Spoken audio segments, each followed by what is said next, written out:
प्रिया और महेश दोनों एक साथ कोर्ट से बाहर निकले। दोनों के हाथ में तलाक के फैसले के कागज थे।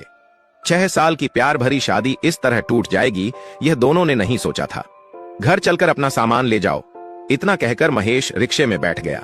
प्रिया भी उसके साथ ही उसी रिक्शे में बैठ गई। उधर प्रिया की मां गाड़ी लेकर खड़ी थी। वह प्रिया को पुकारती रह गई। रिक्शे में बैठते ही प्रिया ने कहा, लो तुम्हारे गहने ले लो। तुमने कोर्ट में लेने से मना कर दिया था, मगर मैं नहीं रख पाऊंगी। महेश बोला, रखो अपने पास, बुरे दिनों में यही काम आएंगे। प्रिया को गुस्सा आ गया। बोली, मेरा बुरा सोचना बंद नहीं किया तुमने? वह उदास होकर बोला, बुरा नहीं सोच रहा, बस बता रहा हूं, ये तुम्हारे भाई भाभी और बहन जीजा ज्यादा दिन तुम्हारा साथ नहीं देने वाले।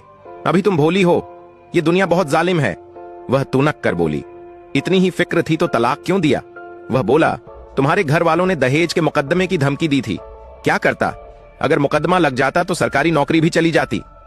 वह 1 साल बाद महेश से रूबरू बात कर रही थी।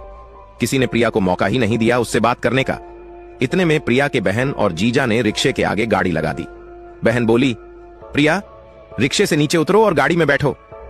प्रिया चुपचाप उतरकर गाड़ी में बैठ गई। फिर वे लोग महेश के घर पहुंचे। महेश के परिवार में कोई नहीं था। उसका इस दुनिया में प्रिया के सिवा कोई नहीं था।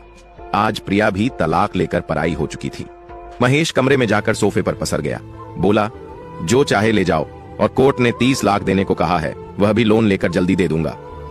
प्रिया के बहन जीजा, भाई भाभी और मां सब मिलकर घर से सामान बाहर गाड़ी में रखवाने लगे।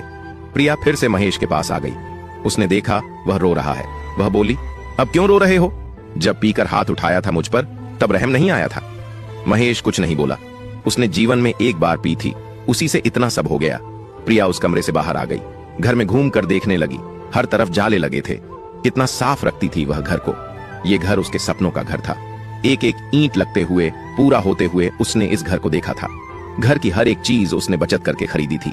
वह फिर से महेश के कमरे में आ गई। पता नहीं क्यों उसके पैर उधर चले आते थे। अचानक महेश उठा और उसके पैर पकड़ लिए।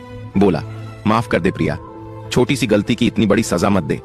उस थप्पड़ के बदले मुझे 100 थप्पड़ मार दे, मगर छोड़कर मत जा। नहीं जी पाऊंगा मैं।